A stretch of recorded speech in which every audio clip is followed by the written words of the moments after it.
Perang Taif sebetulnya adalah lanjutan dari Perang Hunain, di mana seorang pimpinan dari Perang Hunain itu melarikan diri ke Taif, dan disitulah terjadi pengejaran dan pengepungan ke kota Taif. Namun ternyata pengepungan ini berakhir dengan anti klimaks, di mana pasukan kaum muslimin memilih untuk mundur dari pengepungan tersebut. Mengapa Rasulullah SAW memutuskan untuk mundur dari pengepungan tersebut? Teman pencinta sejarah, kita bahas di video kali ini.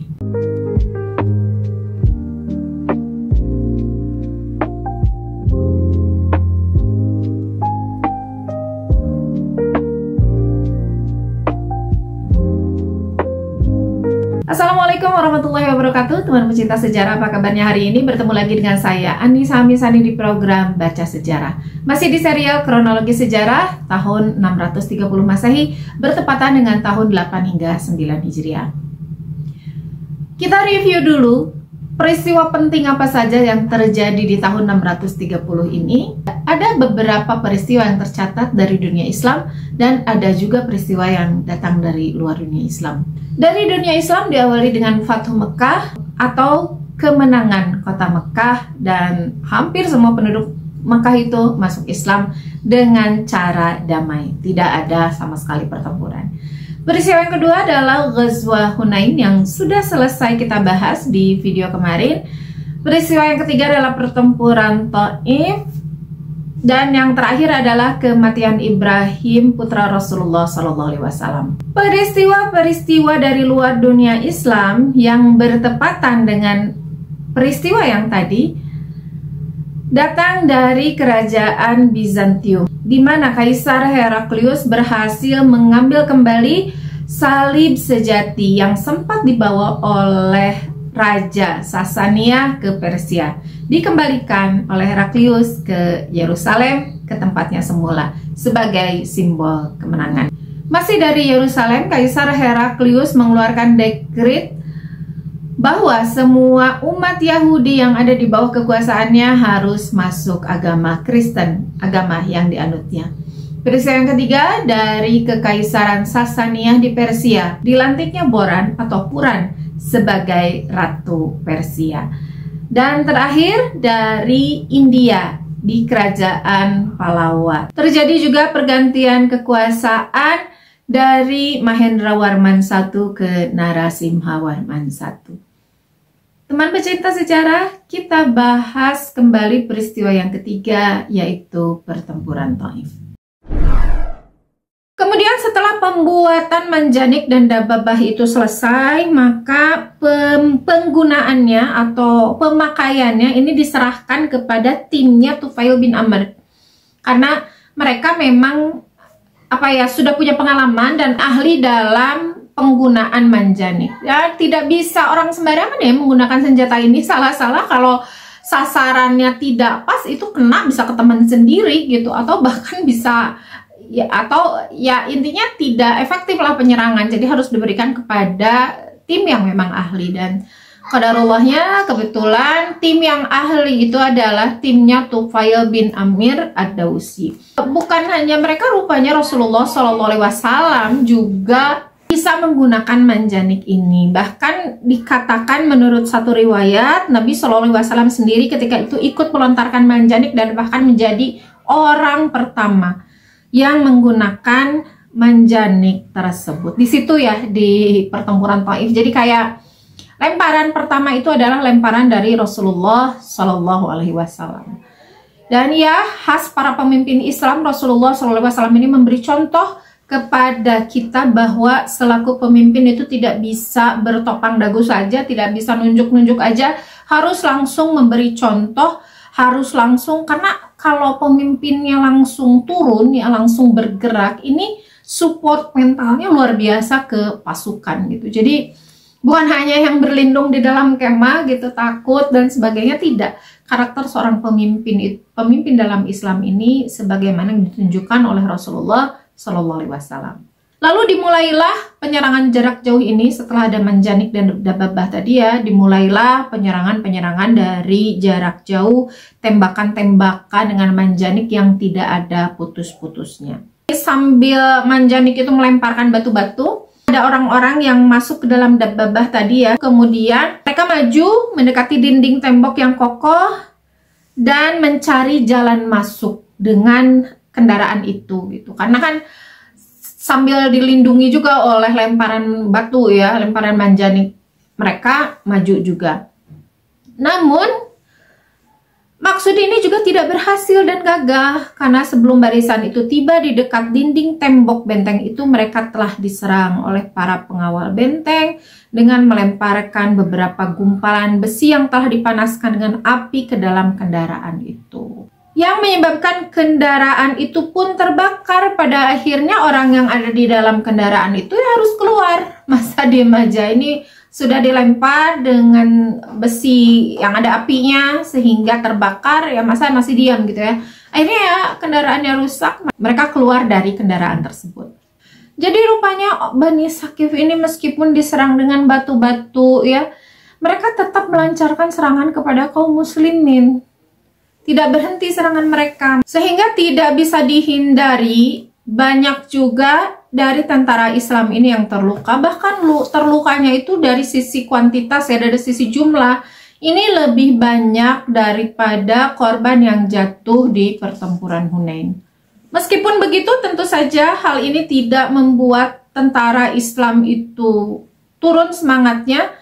Tentara Islam ini dalam bertempur semangat mereka masih berkobar, yaitu karena mereka rindu dengan kesyahidan. Mereka rindu syahid, mereka ingin berjumpa dengan Allah dengan cara yang terbaik. Bahkan kan saking mulianya orang yang syahid itu, jasadnya juga meskipun berdebu, berdarah, itu telah dinyatakan bersih. Jadi tidak perlu dimandikan. Bahkan luka-lukanya itu masih terus basah sampai mereka nanti di hari kiamat sebagai bukti bahwa mereka itu sudah berkorban di jalan Allah Subhanahu wa Ta'ala. Itu yang terjadi di pengepungan Taif selama 18 hari ya. Banyak hal yang terjadi di situ dan banyak hikmah yang bisa kita ambil, dan kita akan masuk ke judul berikutnya, yaitu pengepungan kota Taif pada akhirnya dihentikan. Di buku yang menjadi rujukan kita, judul ini ada di halaman 28. Sehubungan dengan rangkaian serangan yang dilakukan oleh kaum muslimin ini menemui kegagalan, maka Rasulullah SAW menyuruh agar pasukan Islam menghentikan serangan dari atas. Lemparan-lemparan batu dihentikan, lemparan-lemparan panah juga dihentikan.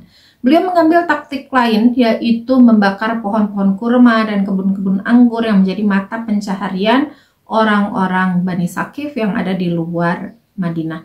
Jadi ini konteksnya sama dengan kayak perkampungan perkampungan orang-orang Yahudi ya, Bani Quraidah misalnya, yang mereka itu punya perkebunan di luar perkampungan. Nah, konteksnya sama seperti itu. Ini juga sama.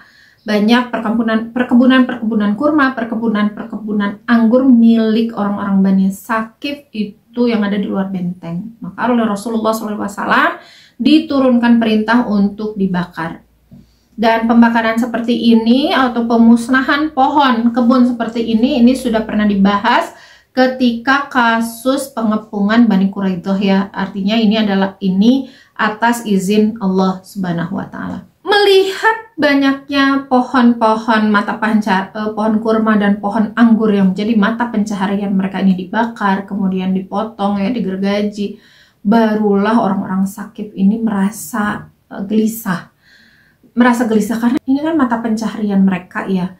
Kalau misalnya ini babat, ini dihabiskan, mereka akan kehilangan mata pencaharian. Sehingga datanglah utusan dari Bani Saqif ini keluar bawa bendera putih gitu untuk bernegosiasi dengan Rasulullah SAW. Utusan mereka datang menghadap Nabi SAW, lalu memberitahukan bahwa jika Nabi menginginkan buah dari kebun-kebun itu, mereka mempersilahkan. Jadi, wahai Rasulullah, jika engkau membutuhkan buah, menginginkan kurma, menginginkan anggur, ya diambil saja buahnya.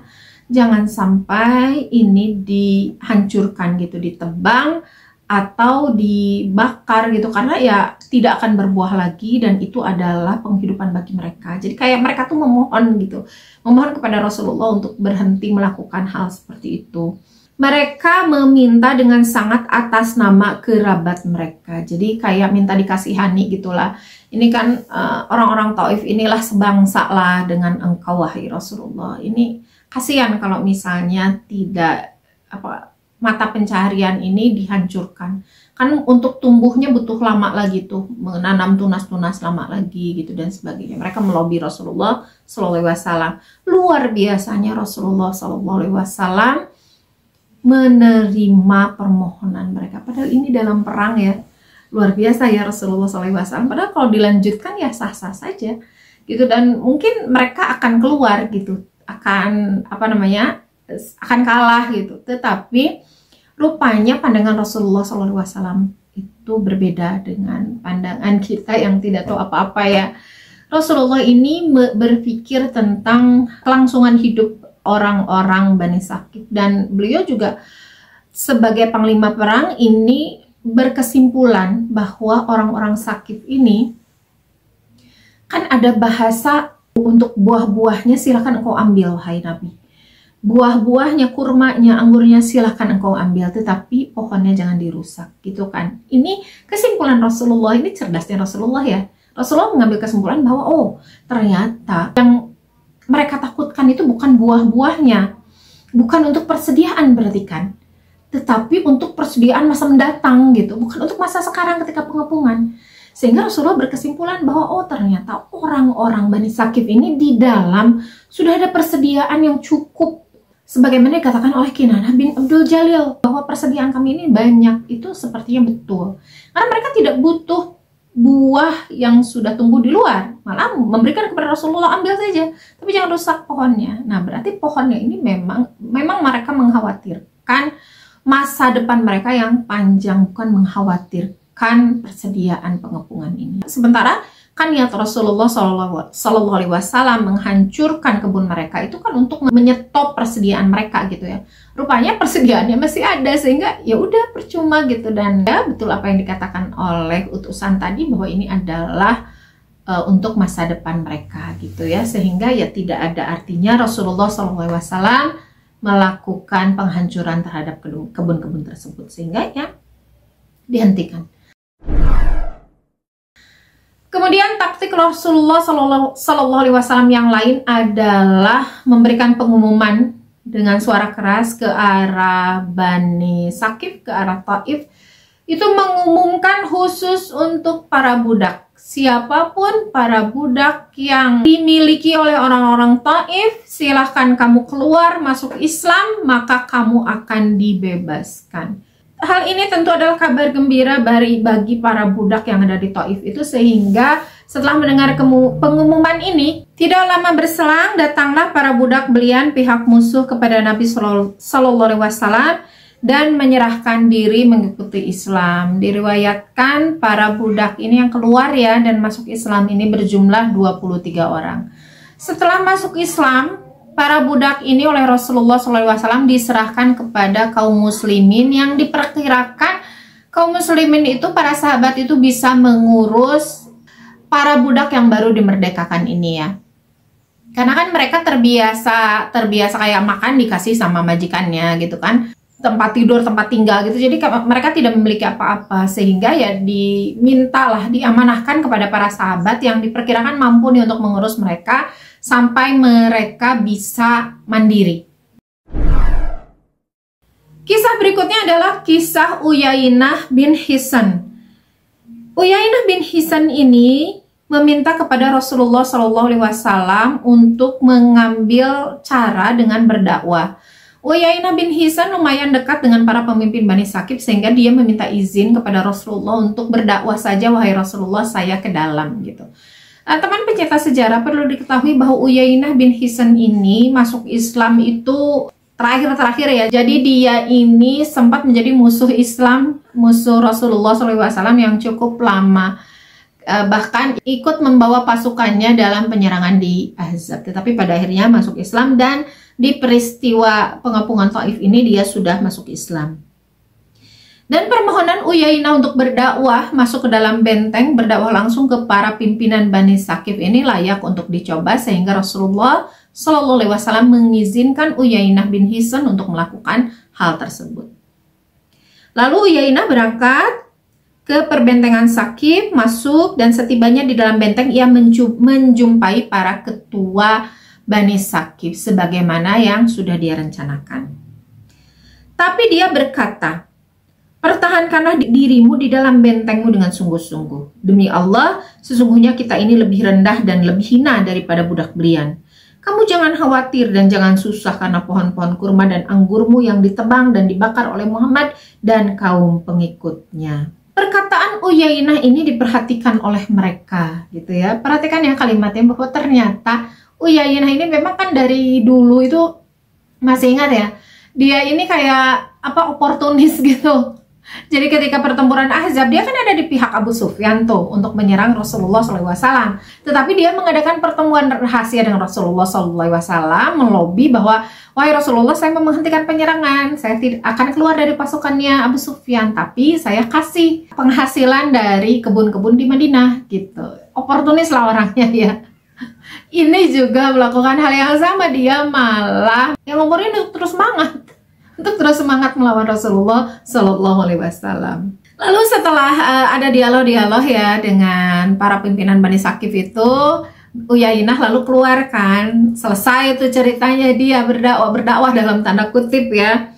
Ia kembali dan mengatakan kepada Rasulullah bahwa dia sudah melakukan dakwah kepada pimpinan Bani Saqif. Uyainah ini bodoh ya, memang terkenal dia ini pimpinan kaum yang cukup bodoh gitu ya. Tetapi dia pengikutnya banyak, memang gitu, bodoh tapi pengikutnya banyak. Termasuk sikap bodohnya ini adalah hal ini. Ini yang berusaha dia bodohi adalah Rasulullah Shallallahu Alaihi Wasallam. Ia langsung ketahuan. Setibanya di hadapan Nabi Shallallahu Alaihi Wasallam, ia ditanya oleh beliau, "Hai Uyainah, apakah yang telah kamu katakan kepada mereka?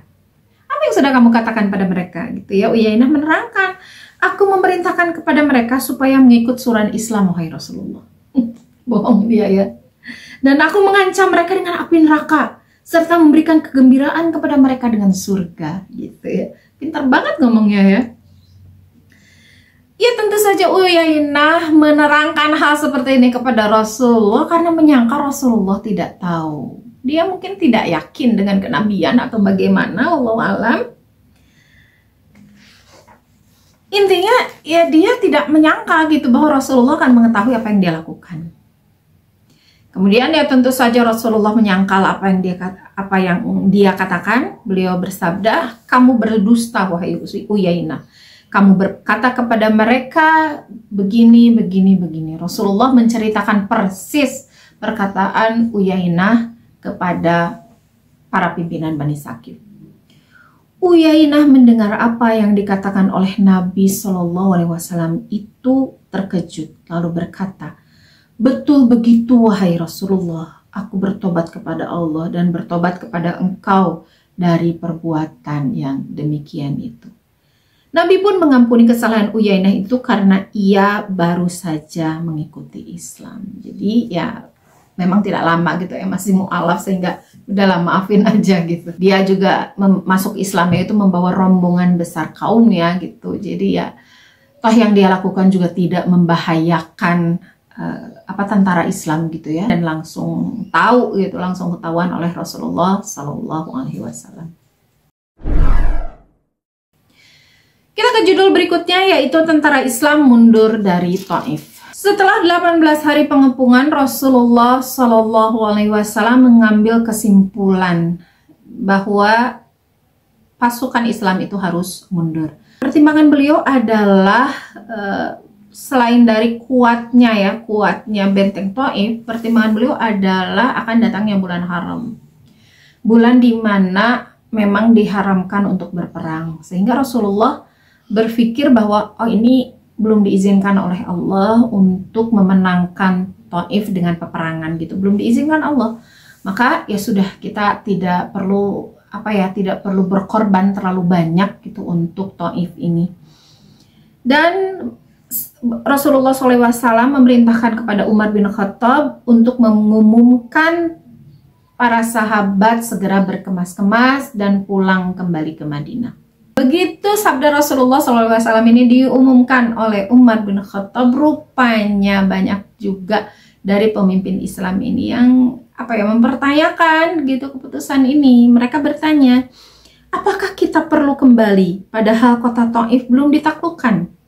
Ini jiwa-jiwa patriotisme gitu ya, karena kan memang wajar ya mereka berpikir seperti ini, karena biasanya Rasulullah SAW itu tidak ada riwayat mundur.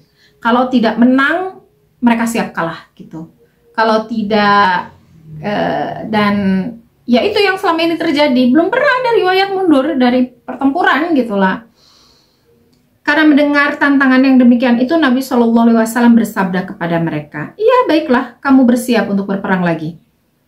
Mereka bersiap kembali untuk berperang dan membuka kota Taif, menyerang dan menyerbu benteng yang begitu kuat, besar, dan tinggi itu. Dengan demikian kembali terjadi pertempuran antara pasukan kaum muslimin dan tentara musuh. Ketika itu pasukan kaum muslimin dihujani panah terus-menerus oleh tentara musuh dari atas benteng, sehingga tidak sedikit yang menderita luka-luka yang parah. Jadi Rasulullah SAW menerima usul dari para sahabat gitu ya, yang mereka masih mau bertempur, sehingga ya sudahlah kita bertempur lagi gitu. Namun ya itulah kejadiannya, memang prediksi Rasulullah SAW itu ini sebagai panglima ya. Kenapa Rasulullah SAW mengikuti saran tersebut? Karena memang mundurnya ini bukan wahyu, tetapi pendapat beliau sebagai seorang panglima. Sehingga beliau mendengar mendengar aspirasi dari para sahabat, lalu mengabulkan keinginan para sahabat itu, karena memang hampir semuanya berpendapat untuk tidak mundur. Dilanjutkanlah penyerangan tersebut, tetapi hasilnya memang seperti itu. Bahkan banyak korban-korban kembali berjatuhan, bahkan ada yang terluka, banyak juga gitu ya. Bukan ada, tapi banyak yang terluka parah. Tidak sedikit di sini dikatakannya, sehingga tidak sedikit yang menderita luka-luka yang parah, tetapi tidak disebutkan secara spesifik berapa orang yang terkena luka parah tersebut. Setelah itu Rasulullah SAW meminta pendapat seorang Arab yang mengenal tabiat Bani Saqif, yaitu Naufal bin Muawiyah ad-Daili, dengan cara yang paling baik. Beliau pergi meninggalkannya atau tetap mengepung. Naufal berpendapat dan mengatakan, "Ya Rasulullah, kaum Bani Saqif itu seperti binatang sa'lab, rubah di dalam lubangnya. Jika engkau tinggalkan, mereka tidak akan membahayakan bagi engkau." Mendengar penuturan Naufal, Nabi SAW kembali mengambil keputusan untuk meninggalkan mereka dan memerintahkan kepada kaum muslimin untuk berkemas dan meninggalkan kota Taif.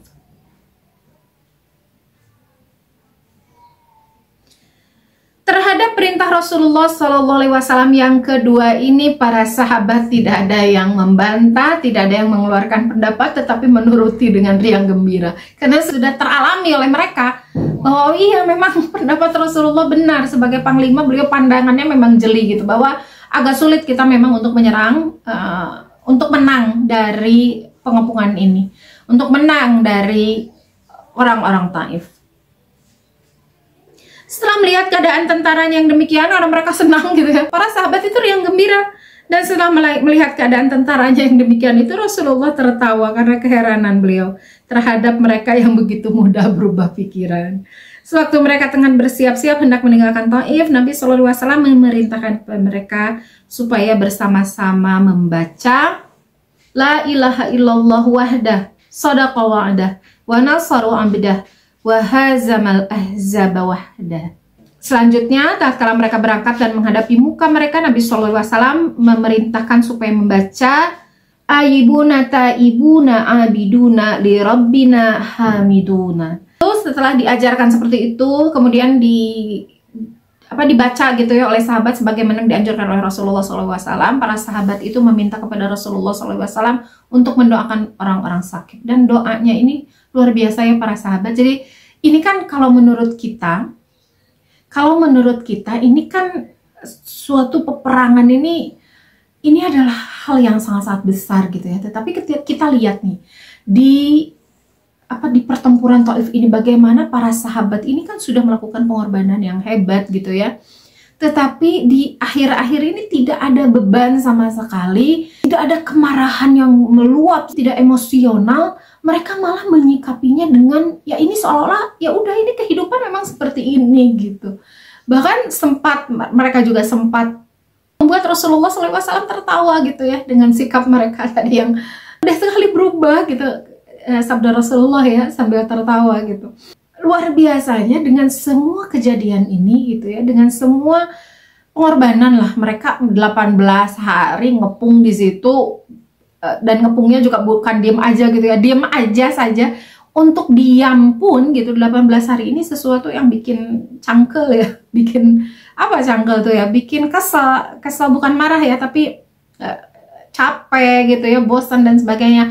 Ini dengan ditambah dengan ada yang luka, ada yang wafat juga para sahabat, ada yang terkena panah, kemudian kelelahan yang luar biasa, tetapi mereka luar biasanya masih meminta kepada Rasulullah SAW untuk mendoakan kebaikan bagi orang-orang sakit. Ini luar biasa ya, sebagaimana dulu Rasulullah SAW kan kalau kita melihat orang sakit tuh nyebelin ya, jadi kan sampai menyiksa Rasulullah, sampai melempar dan sebagainya. Ini juga kepada sahabat seperti itu. Tapi mereka juga meniru apa yang dilakukan oleh Rasulullah, memohon Rasulullah SAW berdoa agar orang-orang sakit itu mendapatkan petunjuk dari Allah Subhanahu wa Ta'ala dan mengikut Islam. Kemudian Rasulullah tentu saja hal yang baik itu oleh beliau dikabulkan. Rasulullah mengangkat tangannya dan berdoa, Allahumma hdi sakifan, Allahumma hdi sakifan, wa'ti bihim muslimin. Ya Allah, tunjukilah kaum Sakif dan datangkanlah mereka olehmu dengan Islam. Saya mikir ini hatinya terbuat dari apa para sahabat ini gitu, seluas itu hati mereka. Mereka nggak kesal gitu, nggak marah ke orang-orang Sakif. Kan orang-orang Sakif ini termasuk orang yang memerangi mereka di Hunain. Bukan tiba-tiba mereka datang tiba-tiba mengepung, bukan, tetapi kan ada riwayat sebelumnya di Hunain. Orang Sakif ini sudah menyerang mereka, sudah melakukan kerusakan, sudah menentang Rasulullah SAW. Mereka memang berangkat dari Taif bersama Hawazin gitu untuk menyerang Rasulullah SAW. Jadi ada riwayatnya mereka mengepung, para sahabat itu mengepung Taif karena apa yang dilakukan oleh orang-orang Bani Sakif. Dan bahkan Malik bin Auf pun berlindung di situ. Tapi mereka mendoakan yang baik. Ini Allah alam ya, kita apakah sanggup seperti ini? Kita apakah sanggup memberi maaf pada orang yang sudah melukai sedemikian besar? Ya inilah para sahabat, hati mereka ya, akhlak mereka itu akhlak yang diajarkan oleh Rasulullah SAW. Nah, agak sulit kita untuk meniru Rasulullah dan para sahabat ya. Tetapi ya mudah-mudahan meskipun sedikit yang bisa kita tiru, tetap itu menjadi kebaikan untuk kita dan mengalir kepada para sahabat dan tentu saja kepada Rasulullah SAW. Perjalanan Nabi SAW bersama pasukan muslimin yang berkekuatan lebih dari 12.000 orang itu dari Taif kembali berjalan di Dusun Duha. Jadi balik lagi, lalu menuju Qarnul Manazil dan terus ke kota Makkah, ke kota Nakhlah. Dari Nakhlah terus menuju Dusun Ji'ronah. Di Ji'ronah ini beliau bersama pasukan kaum muslimin berhenti untuk istirahat dan mengurus dan menyelesaikan urusan harta rampasan dan para tawanan yang mereka bawa dari lembah Hunain. Nabi SAW membagi-bagikan semua harta rampasan perang kepada semua pihak yang berhak menerimanya dengan adil dan seksama. Orang-orang yang baru saja memeluk Islam, mu'alaf, ini diberi bagian lebih banyak. Ini kan karena memang mereka dari zakat saja mustahik ya, meskipun mereka kaya gitu, mereka tetap mustahik. Karena baru masuk Islam dan hatinya itu masih goyah. Seperti yang terjadi pada Uyainah tadi ya. Tetapi banyaknya ini tidak rata gitu. Tidak sama bertingkat-tingkat bagiannya. Karena adil itu kan bukan berarti sama rata semua ya. Tetapi bertingkat-tingkat jumlahnya.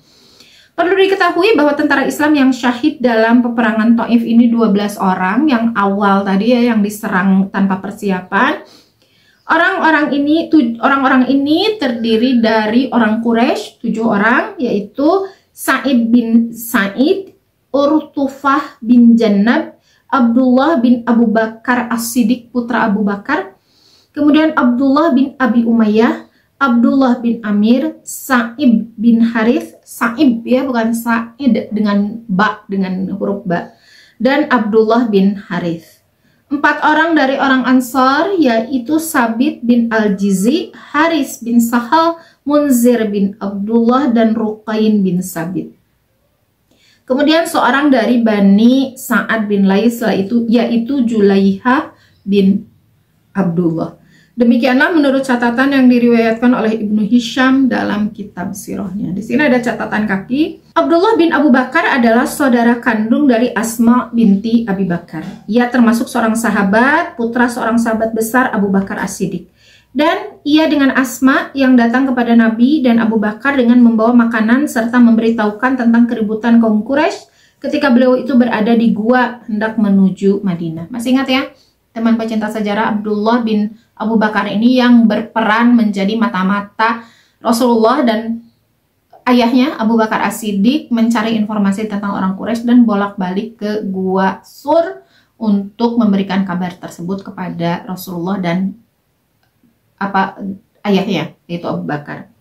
Dia bermalam di sisi keduanya di Gua Hira. Ketika terjadi pertempuran di Taif, ia termasuk anggota pasukan kaum muslimin yang mendapat luka parah karena terkena panah yang dilepaskan oleh kaum musyrikin dari atas benteng. Tetapi tidak tewas dalam pertempuran itu.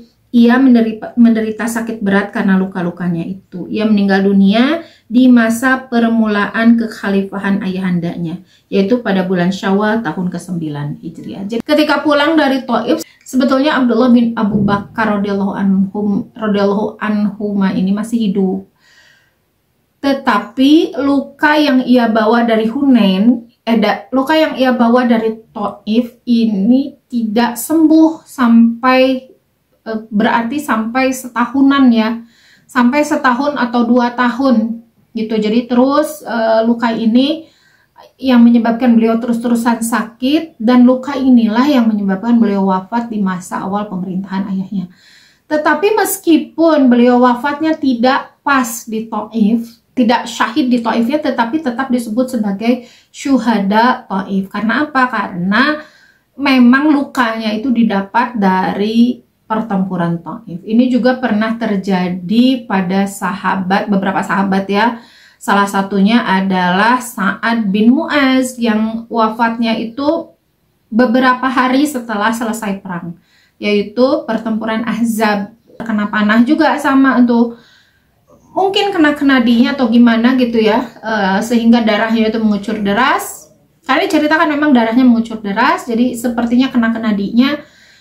Meskipun sudah dengan berbagai pengobatan gitu, berhari-hari kemudian barulah beliau wafat syahid. Tetap disebut sebagai syuhada dari pertempuran Ahzab gitu ya. Jadi penyebabnya yang diambil, jadi tetap tercatat sebagai syuhada. Dan teman pecinta sejarah, luar biasa banyak sekali hikmah yang kita dapat dari pertempuran Taif ini. Video ini panjang banget ya, saya buatnya sampai hampir 2 jam, dan mungkin akan dipotong-potong menjadi video yang ya supaya tidak terlalu berat ya ke teman pecinta sejarah untuk menikmati sajiannya. Terakhir saya ucapkan terima kasih yang sebanyak-banyaknya sudah menyimak sejarah dari pertempuran Taif, sudah menyimak video ini sampai tuntas, sampai akhir. Mohon maaf atas semua kesalahan yang telah saya lakukan dalam memproses video ini ya. Baik kesalahan maupun kekurangan mohon dimaafkan.